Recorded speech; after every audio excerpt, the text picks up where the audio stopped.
তাই আপনাদের কাছে মাধ্যমে শুধু আমার করজোর অনুরোধ, প্রয়োজন রাজনীতি করতে আমার হাজবেন্ডকে আমি দিব না, শুধু আমাদের কাছে ফেরত দেওয়া হোক ওকে। ও তো কোনো অন্যায় করেনি, ও তো কোনো অপরাধ করেনি, এতটুকুই শুধু বলা। ওর শারীরিকভাবে যে নির্যাতন করা হচ্ছে, যেন চিকিৎসার ব্যবস্থাটুকু করা হয়। তারা বারবার বলছে যে বারবার তাকে নির্বাচনে নেওয়ার চেষ্টা, বাট সে যায়নি কেন, সে অ্যাম্বাসিতে যায় কেন? সো এই জিনিসগুলোকে আপনাদের মাধ্যমে বারবার আমি উপরে যারা আছেন তাদেরকে বা যারা সাধারণ তাদেরকে শুধু আমি এতটুকুই অনুরোধ করার জন্য এই জায়গায় আমার আসা। আর আমার কোনো কিছুই বলার নেই, শুধু ওর উপরে নির্যাতনটা বন্ধ করা হোক, ওকে আমাদের কাছে ফেরত দেওয়া হোক। আমার সন্তান আমাদের জীবন থেকে এই সময়গুলো কেড়ে না নেওয়া হোক। আমার সন্তানদের স্বাভাবিক লাইফটা যেন আর 5টা বাচ্চার মতো যেন আরো বড় হতে পারে, ওদের যেন এই মানসিক আমার মধ্যে দিয়ে ওকে আর যেন না যেতে হয়।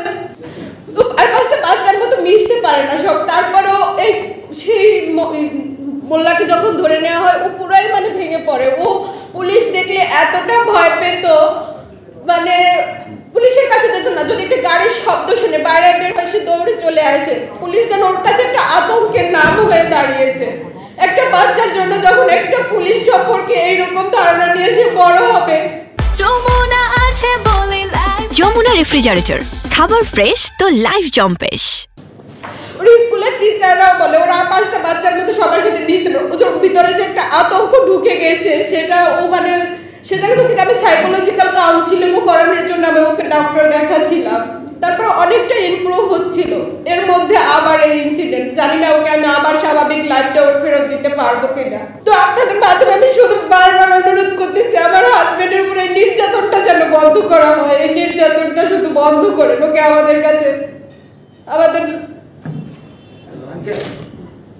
আমি আর কথা বলতে আমার খুবই কষ্ট হচ্ছে এখন, বিশেষ করে আমার সন্তান দুটোর মুখের দিকে তাকে। আর আমার অনাগত সন্তান এই অবস্থায় একটা মানুষ গেলে তার উপরে যে শারীরিক মানসিক এখন আমার অবস্থা আমি জানি না। আমার আরেকজনকে আমি সুস্থ স্বাভাবিকভাবে পৃথিবীতে আনতে পারবো কিনা সেটাও আমার শঙ্কা। আমার নিজের ডায়াবেটিস, হাই লেভেলের ডায়াবেটিস, ইনসুলিন নিতে হয়। তো এই দৌড়ি ওকে এখন একটা কোটপাড়ায় যাওয়া বা জেলখানায় যাওয়া একটু খোঁজ নেওয়ার মতো একটা মানুষও আমাদের এখন নেই। ছোট ভাইটা ছিল, ওকেও ধরে নিয়ে যাওয়া হয়েছে যেহেতু।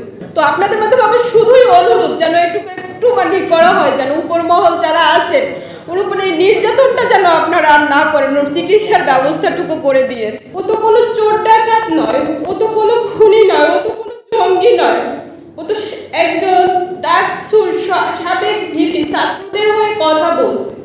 আর এতটুকু তো অধিকার আমাদের সংবিধান আমাদেরকে দিয়েছে। শুধু এতটুকুই আমি বলতে চাই, আমার স্বামীর উপরে যেন এই নির্যাতনগুলো বন্ধ করা হয়।